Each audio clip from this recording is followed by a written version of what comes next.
अंतरिक्ष में एक ऐसा क्षेत्र है जहां सब कुछ समा जाता है, वहां से कुछ भी लौट नहीं पाता। कहते हैं कि वहां से प्रकाश भी वापस नहीं आ पाता। वहां फिजिक्स के सभी नियम काम करना बंद कर देते हैं और तो और वहां धरती के मुकाबले समय भी बेहद धीमा हो जाता है। जी हां, आप बिल्कुल सही सोच रहे हैं। असल में हम ब्लैक होल की ही बात कर रहे हैं। आप जब भी अपने दोस्तों के साथ अंतरिक्ष की बातें करते हैं तो अमूमन ब्लैक होल का जिक्र आ ही जाता होगा। ब्लैक होल को अंतरिक्ष के सबसे बड़े रहस्यों में से एक माना जाता है। यह अंतरिक्ष में बेहद ताकतवर गुरुत्वाकर्षण क्षेत्र वाली एक जगह है, जिसकी वजह से वो या फिर उसके अंदर का कुछ भी दिखाई नहीं देता। आपको ये जानकर हैरानी होगी कि ब्रह्मांड में एक नहीं बल्कि कई सारे ब्लैक होल हैं। कुछ छोटे हैं तो कुछ बड़े। एग्जैक्टली यह कितना बड़ा है, अभी तक इसके बारे में कोई पता नहीं लग पाया है, पर यह कैसे तैयार होता है और इसके पीछे क्या साइंस है, ये जानकारी फिलहाल जरूर मौजूद है। नमस्कार, साइंटिफिक सोच कार्यक्रम के एक और एपिसोड में आपका स्वागत है। मैं हूं अमृत उपाध्याय। आज के एपिसोड में हम यही जानेंगे कि ब्लैक होल क्या है, यह कैसे तैयार होता है, इसके पीछे की थ्योरीज क्या हैं, क्यों यहाँ फिजिक्स के सभी नियम काम करना बंद कर देते हैं। साथ ही ये भी समझेंगे कि जब ये दिखता नहीं है तो इसे साइंटिस्ट्स कैसे खोजते हैं और कैसे इनकी तस्वीरें निकालते हैं। एक एक कर आज हम इन सारे सवालों के जवाब जानेंगे। तो आइए सबसे पहले जानते हैं कि ब्लैक होल किसे कहते हैं और यह कैसे बनता है।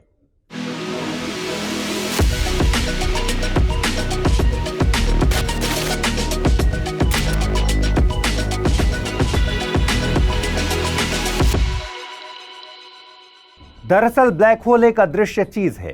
इसे आज तक देखा नहीं जा सका है। इसका कारण यह है कि ये इतनी जोर से किसी भी चीज को अपनी ओर खींचता है कि इससे प्रकाश भी वापस लौट नहीं पाता। क्योंकि कोई भी चीज हम देख तभी सकते हैं जब प्रकाश उससे निकले या फिर उससे टकरा कर वापस लौटे। अब जब प्रकाश लौटेगा ही नहीं तो हम उसे देखेंगे कैसे। ये बस अनुमान है कि ब्लैक होल जैसी कोई चीज अंतरिक्ष में मौजूद है। हालांकि इस अनुमान को लेकर ठीक ठाक साइंटिफिक सबूत मौजूद हैं। उधर ब्लैक होल बनने के पीछे साइंटिस्ट्स मानते हैं कि हर तारे का अंत होता है और अंत के समय ये तारा बहुत ज्यादा गुरुत्वाकर्षण के चलते एक बहुत छोटी जगह में सिमटने लगता है और वो धीरे धीरे एक होल में तब्दील हो जाता है। हालांकि इसका द्रव्यमान कम नहीं होता, बस ये जरा सी जगह में सिकुड़ जाता है। इसके बाद वो आसपास की सारी चीजें अपनी तरफ खींचने लगता है। इसके खिंचाव से कुछ भी नहीं बच सकता। प्रकाश भी यहां प्रवेश करने के बाद बाहर नहीं निकल पाता। यह अपने ऊपर पड़ने वाले सारे प्रकाश को सोख लेता है। इसका प्रभाव क्षेत्र जहां तक होता है उसे तकनीकी भाषा में इवेंट होराइजन कहते हैं। असल में यह ब्लैक होल का बाहरी हिस्सा होता है। आसान भाषा में ब्लैक होल को कुछ ऐसे समझिए। मान लीजिए कि धरती एक बड़ी सी फुटबॉल है और इस पर एक बिंदु जितने जगह में आप कहीं खड़े हैं। खड़े इसलिए हैं क्योंकि आप पर धरती का गुरुत्वाकर्षण बल लग रहा है, जिससे धरती आपको अपनी तरफ खींच रही है। धरती पर गुरुत्वाकर्षण 9.8 मीटर प्रति सेकंड स्क्वायर के हिसाब से लगता है। पर सोचिए कि ये अचानक बढ़कर लाख गुना हो जाए तो क्या होगा। दरअसल इतने ज्यादा गुरुत्वाकर्षण से पृथ्वी सिमटकर एक सुई की नोक भर रह जाएगी और आप भी पृथ्वी के कोर में सिमट जाएंगे। इससे उल्टा भी समझ सकते हैं, चूंकि इतने कम जगह में धरती के सिकुड़ने से मास ज्यादा होगा और मास ज्यादा होने पर ग्रेविटी भी ज्यादा होगी। ऐसा इसलिए क्योंकि फिजिक्स का नियम कहता है कि मास ज्यादा तो ग्रेविटी भी ज्यादा। कुल मिलाकर कहें तो धरती के सिमट जाने वाली हमारी यही कल्पना ब्लैक होल के बनने के पीछे का सिद्धांत है। ब्लैक होल की सबसे पहले खोज जर्मन साइंटिस्ट कार्ल स्क्वार्शेल ने 1916 में की थी, जबकि स्टीफन हॉकिंग ने ब्लैक होल के बाहरी हिस्से इवेंट होराइजन के बारे में बताया था।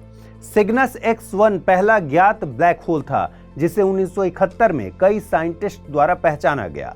अब अगर इसके आकार की बात करें तो वैज्ञानिकों का मानना है कि ये ब्लैक होल एक परमाणु जितने छोटे भी हो सकते हैं और खरबों सूरज जितने बड़े भी हो सकते हैं। नासा के मुताबिक ब्लैक होल की दो क्लासेस हैं। एक को स्टेलर मास ब्लैक होल कहते हैं, जबकि दूसरे को सुपर मैसिव ब्लैक होल यानी SMBH कहते हैं। स्टेलर मास ब्लैक होल हमारी गैलेक्सी मिल्की वे में होते हैं। इनका द्रव्यमान सूरज के द्रव्यमान से कम 3 गुना होता है। 3 गुना से लेकर कुछ दर्जन गुना वाले इसी कैटेगरी में आते हैं। जबकि दूसरे टाइप के ब्लैक होल यानी SMBH का द्रव्यमान सूरज के द्रव्यमान से लाखों या फिर करोड़ों गुना ज्यादा हो सकता है। अभी कुछ महीने पहले जो ब्लैक होल खोजा गया है उसका द्रव्यमान तकरीबन सूरज के 30 अरब गुना है, यानी पूरे 3000 करोड़ गुना। अब आप पूछेंगे कि जब ब्लैक होल को देखा ही नहीं जा सकता तो फिर साइंटिस्ट इसे खोजते कैसे हैं और कैसे इसकी तस्वीरें जारी करते हैं। अप्रैल 2019 में जो तस्वीर जारी की गई थी फिर वो क्या थी, तो आइए अब इसे भी समझ लेते हैं। असल में साइंटिस्ट अंतरिक्ष में होने वाली कुछ हरकतों के आधार पर ब्लैक होल को खोजते हैं। देखते हैं कि क्या किसी आकाशगंगा में खूब सारे तारे किसी अदृश्य चीज के चारों तरफ घूम तो नहीं रहे। उसके बाद धरती पर या अंतरिक्ष में तैनात बड़े और ताकतवर दूरबीनों से इन इलाकों की तस्वीर उतारने की कोशिश करते हैं। फिर उन तस्वीरों के जरिए वहां होने वाली हरकतों के पैटर्न का अध्ययन करते हैं। तस्वीर जहां की निकाली जाती है वो हिस्सा ब्लैक होल का इवेंट होराइजन होता है। इवेंट होराइजन का मतलब ब्लैक होल का वो बाहरी हिस्सा जहां से कुछ भी वापस नहीं आ सकता, न लाइट न दूसरी कोई इलेक्ट्रोमैग्नेटिक वेव्स। खैर चलिए तस्वीर पर आते हैं। अगर इन तस्वीरों में गैलेक्सी के पीछे ब्लैक होल से आने वाली रेडिएशन और लाइट मुड़ी हुई हैं, तो इसके बाद सुपर कंप्यूटर की मदद से तस्वीरों की लाइट पर सिमुलेशन किया जाता है। सिमुलेशन एक टर्म है जिसका मतलब होता है कि किसी आकृति या किसी चीज की एक तरह की नकल उतारना। सुपर कंप्यूटर से यह सिमुलेशन हजारों बार किया जाता है। हर बार गैलेक्सी से धरती तक आने वाली लाइट के रास्ते और उसके घुमाव के पैटर्न का अध्ययन किया जाता है। फिर ऐसे ही एक सिमुलेशन में यह साफ हो जाता है कि ये कोई ब्लैक होल है। इसी अध्ययन से इसके साइज का भी अनुमान लगाया जाता है। अब सवाल है कि साल 2019 के अप्रैल में एस्ट्रोनॉमर्स ने पहली बार ब्लैक होल की जो तस्वीर जारी की थी वो क्या थी। दरअसल हुआ कुछ यूं कि कई स्पेस टेलीस्कोप को मिलाकर गैलेक्सी की तस्वीरें ली गई। इस गैलेक्सी का नाम मेसियर 87 था। जो ब्लैक होल की तस्वीर जारी हुई थी वो इसी मेसियर 87 नामक गैलेक्सी की थी। इसमें भी सुपर कंप्यूटर की मदद से लाइट का रास्ता और घुमाव के पैटर्न का अध्ययन किया गया और फिर एक काल्पनिक तस्वीर जारी की गई। यह तस्वीर एक बार या एक दिन में नहीं बल्कि कंप्यूटरों की मदद से कई महीनों में बन पाया था। अब आपको एक और इंटरेस्टिंग चीज बताते हैं जिसे ग्रेविटेशनल लेंसिंग कहते हैं। जैसा कि अभी मैंने आपको बताया कि ठीक कुछ महीने पहले ही एक बहुत बड़ा ब्लैक होल खोजा गया। दरअसल इसकी खासियत यह है कि यह अब तक का पहला ब्लैक होल है जिसे ग्रेविटेशनल लेंसिंग के जरिए खोजा गया है। यहां ग्रेविटेशनल लेंसिंग का मोटा मोटी मतलब यह है कि इसके तहत स्पेस में किसी बहुत बड़ी चीज जैसे कि आकाश गंगा के समूह की वजह से उसके पीछे की किसी और बड़ी ऑब्जेक्ट से आने वाला प्रकाश मुड़ जाता है।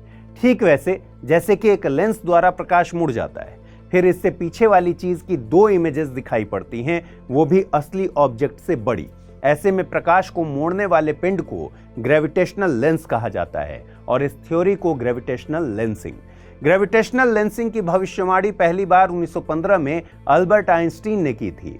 अब आप में से कुछ लोग सोच रहे होंगे कि ब्लैक होल के अंदर कुछ चला गया तो क्या होगा। असल में फिलहाल तो यह असंभव है। ऐसा इसलिए क्योंकि इस मामले में साइंस का मानना है कि ब्लैक होल तक पहुंचने से पहले ही आप जलकर राख हो जाएंगे। अगर मान लीजिए उसके अंदर पहुंच भी गए तो ये किसी को मालूम नहीं कि उसके भीतर क्या है। यह अब तक रहस्य ही बना हुआ है। हालांकि अमेरिका की प्रिंसटन यूनिवर्सिटी के डैनियल हार्लो और स्टैनफोर्ड यूनिवर्सिटी के पैट्रिक हाइडन ने स्पेस की दो वस्तुओं और ब्लैक होल के होराइजन के अंदर के हिस्से का जुड़ाव कैसा है इसके बारे में पता लगाने की कोशिश की। साल 2013 में दोनों इस नतीजे पर पहुंचे कि अगर सबसे तेज कंप्यूटर से भी ये पता लगाने की कोशिश की गई तो इसके जुड़ाव के बारे में जानकारी जुटाने में बहुत समय लगेगा और इस जानकारी को डिकोड करने में इतना समय लग सकता है कि तब तक ब्लैक होल खुद ही नष्ट हो जाए। तो जब तक साइंटिस्ट को यह पता नहीं लग जाता कि ब्लैक होल के अंदर क्या है, तब तक आप भी सोचिए कि वहां क्या हो सकता है, क्योंकि कल्पना की कोई सीमा तो होती नहीं। आज इस प्रोग्राम में बस इतना ही। आप हमें कमेंट सेक्शन में बताइएगा कि आपको यह कार्यक्रम कैसा लगा। अगले एपिसोड में हम फिर कुछ ऐसी ही इंटरेस्टिंग जानकारियों के साथ हाजिर होंगे। इस बीच आप जरूर सोचिएगा कि ब्लैक होल के अंदर क्या हो सकता है और कमेंट सेक्शन में भी हमें जरूर बताइएगा। ख्याल रखिए। नमस्कार।